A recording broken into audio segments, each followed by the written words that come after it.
दोस्तों नमस्कार। S N Glory YouTube channel पे एक बार फिर से आपका स्वागत है। डीएलएड सेकंड सेमेस्टर में जो प्रोजेक्ट फाइल का कार्य चल रहा है उसमें शारीरिक शिक्षा एवं स्वास्थ्य में आपको हॉकी, वॉलीबॉल, क्रिकेट इन सब पे किसी एक खेल पे आपको लेख लिखना था।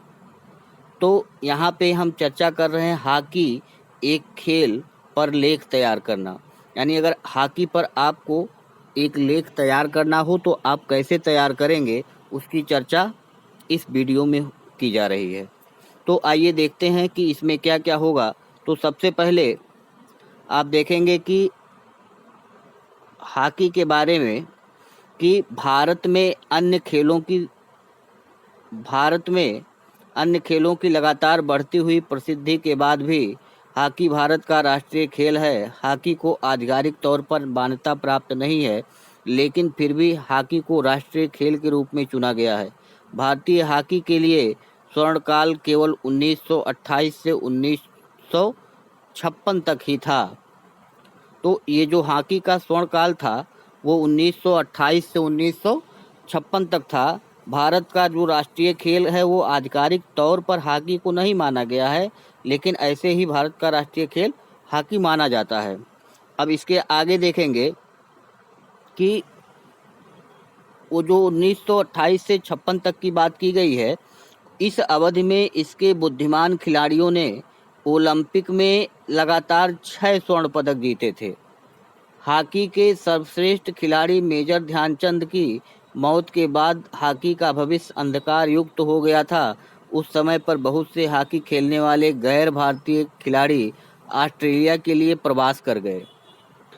फिर भी आज भारतीय खिलाड़ियों में हॉकी के लिए रुचि में थोड़ी सी वृद्धि हुई है। धनराज पिल्लै, जो भारतीय हॉकी के एक और नायक थे, ये भारतीय हॉकी टीम के पूर्व कप्तान भी रह चुके हैं। वर्तमान में वह भारतीय हॉकी टीम के प्रबंधक के रूप में भी चुने गए हैं। हॉकी खेल को बहुत से देशों में खेला जाता है। इसके आगे इसका आरंभ और विकास की बात अगर की जाए तो हॉकी खेल भारत में सालों पहले से खेला जाने वाला एक प्राचीन खेल है। हॉकी खेल को हॉकी छड़ी और बॉल के साथ खेला जाता है। हॉकी 1272 ईसा पूर्व से पहले आयरलैंड में और 600 ईसा पूर्व के दौरान प्राचीन यूनान में खेला जाता था।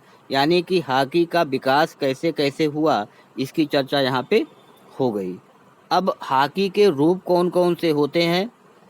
हॉकी के बहुत रूप होते हैं, जैसे मैदानी hockey, ice hockey, sledge hockey, roller hockey, सड़क hockey, air hockey, beach hockey, ball hockey, box hockey, deck hockey, floor hockey, foot hockey, gym hockey, mini hockey, rock hockey, pound hockey, power hockey, रौसल hockey, शटकर hockey, table hockey, underwater hockey और unicycle hockey. तो ये hockey के इतने रूप हैं, यानी हॉकी इतने प्रकार से खेला जा सकता है। इसके आगे अगर चर्चा करें तो हॉकी का महत्व की बात अगर की जाए तो हॉकी भारत का एक बहुत ही महत्वपूर्ण खेल है, क्योंकि हॉकी ने भारत को कई साल तक विश्व विजेता बनाया है। इसी वजह से इसे भारत के राष्ट्रीय खेल के रूप में चुना गया है। हॉकी खेल का इतिहास बहुत ही बड़ा और महान है, क्योंकि यह बुद्धिमान खिलाड़ियों द्वारा भारत की जड़ों की गहराई में समाया हुआ है। हॉकी प्राचीन भारत के प्राचीन ज्ञात खेलों में से एक है। हालांकि इसकी जड़ें अब योग्य हॉकी खिलाड़ियों और आवश्यक सुविधाओं की कमी की वजह से कमज़ोर हो गई हैं। हॉकी खेल के अस्तित्व को प्राचीन ओलंपिक खेलों से पहले 1200 साल पुराना खेल माना जाता है। तो ये हॉकी के महत्व की चर्चा यहाँ हो गई। आगे देखेंगे, प्राचीन समय में हॉकी को अलग तरीकों के साथ खेला जाता था, लेकिन अब इस मैदानी हॉकी के रूप में खेला जाता है, जो 19वीं सदी में ब्रिटिश द्वीपों द्वारा विकसित हुआ था। यानी जो मैदानी हॉकी खेला जाता है वह ब्रिटिश द्वीप पर इसको विकसित किया गया है। हॉकी एक अंग्रेजी हॉकी एक अंग्रेजी विद्यालयों में खेला जाने वाला खेल था जिसे भारत में ब्रिटिश सेना के द्वारा लाया गया था। इसके बाद हॉकी अंतर्राष्ट्रीय स्तर पर फैल गया और इसने संसार में प्रसिद्धि प्राप्त कर ली थी। हॉकी खेल को नियंत्रित करने और अपने नियमों का मानकीकरण करने के लिए लंदन हॉकी एसोसिएशन का गठन किया गया था। इसके बाद अंतर्राष्ट्रीय हॉकी महासंघ और महिला हॉकी के अंतर्राष्ट्रीय महासंघ का गठन किया गया था। भारत में हॉकी क्लब की स्थापना सबसे पहले कलकत्ता में किया गया था। तो भारत में सबसे पहले कलकत्ता में हॉकी क्लब की स्थापना किया गया। भारतीय खिलाड़ियों ने अपने सफल ओलंपिक खेल का आरंभ 1928 के एम्स्टर्डम में किया था, जहां पर उन्होंने हॉकी में स्वर्ण पदक जीता था। यह स्वर्ण पदक भारतीय हॉकी खिलाड़ी ध्यानचंद की वजह से हुआ था। ध्यानचंद जी ने एम्स्टर्डम की भीड़ के सामने सभी भारतीयों को मंत्रमुग्ध कर दिया था। तो ये हो गया हॉकी के महत्व की चर्चा। अब इसके आगे देखेंगे हॉकी में कौन कौन से सामान लगते हैं। तो हॉकी को सुरक्षित रूप से खेलने के लिए कुछ उपकरणों की ज़रूरत होती है, जैसे हेलमेट, नेक गार्ड, कंधे के पैड, घुटने के पैड, कोहनी के पैड, कप पॉकेट के साथ जैक ट्रैप, सुरक्षात्मक कप, हॉकी छड़ी और एक बॉल। इतने उपकरणों की, इतने सामानों की आवश्यकता होती है हॉकी को खेलने के लिए।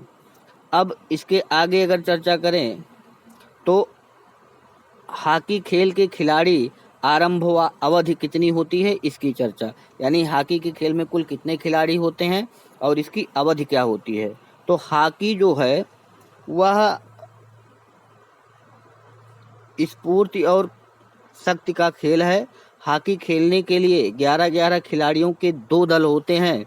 फुटबॉल खेल की तरह ही इसमें goalkeeper, forward, back, half back खिलाड़ी होते हैं। यह खेल 35-35 मिनट की अवधि का होता है तथा हॉकी में 10 मिनट का मध्यांतर रहता है। इसके लिए निश्चित आकार के खेल मैदान की ज़रूरत होती है। हर खिलाड़ी के हाथ में स्टिक रहती है जिससे वह गेंद को खेलता है। इसके आगे भारतीय राष्ट्रीय खेल हॉकी। भारत में हॉकी के स्वर्णकाल की वजह से हॉकी को भारत का राष्ट्रीय खेल चुना गया। उस समय भारतीय हॉकी खिलाड़ियों ने हॉकी में वास्तव में बहुत ही अच्छा प्रदर्शन किया था। हॉकी खेल को भारत देश के राष्ट्रीय खेल के रूप में चुनने का कारण भारतीय खिलाड़ियों की निरंतर जीत और उनकी अद्भुत योग्यता थी। स्वर्णकाल के दौरान भारत में सक्रिय रूप से भागीदारी की और 24 ओलंपिक खेलों को खेला। भारत ने सभी मैचों को 178 गोल बनाकर जीता। भारत ने टोक्यो ओलंपिक में और मॉस्को ओलंपिक में स्वर्ण पदक जीता। अब उपसंहार देखा जाए, अगर निष्कर्ष स्वरूप देखा जाए हॉकी को, तो हॉकी बहुत ही मज़ेदार खेल है। इसे विद्यार्थियों द्वारा बहुत अधिक पसंद किया जाता है। हॉकी का भारत में दूसरा स्वर्णकाल लाने के लिए इस कॉलेज और स्कूल में विद्यार्थियों की नियमित भागीदारी को द्वारा बढ़ावा दिया जाना चाहिए। योग्य बच्चों को उस स्कूली स्तर से ही हॉकी को ठीक प्रकार से खेलना सिखाना चाहिए। भारतीय हॉकी खेल की गरिमा को बनाए रखने के लिए सरकार द्वारा हॉकी खेलने वाले विद्यार्थियों के लिए धन कोष, वित्तीय सुविधाओं के साथ अन्य सुविधाएं भी उपलब्ध करवानी चाहिए। हॉकी भारत का राष्ट्रीय खेल है, लेकिन अभी तक इसकी आधिकारिक तौर पर कोई घोषणा नहीं हुई है। यह हमारी जिम्मेदारी है कि हॉकी के स्वर्ण युग को वापस लाकर इसे आधिकारिक रूप से राष्ट्रीय खेल घोषित कराया जाए। तो इस प्रकार से आप हॉकी पर एक लेख तैयार कर सकते हैं और आप इसमें कुछ, अगर आपको फ़ोटो भी मिलते हैं, कुछ इमेज मिल जाते हैं, तो उसको आप एक साइड में लिख करके एक साइड में आप चस्पा करके एक अच्छा प्रोजेक्ट आप तैयार कर सकते हैं। इसके लिए बस इतना ही। धन्यवाद।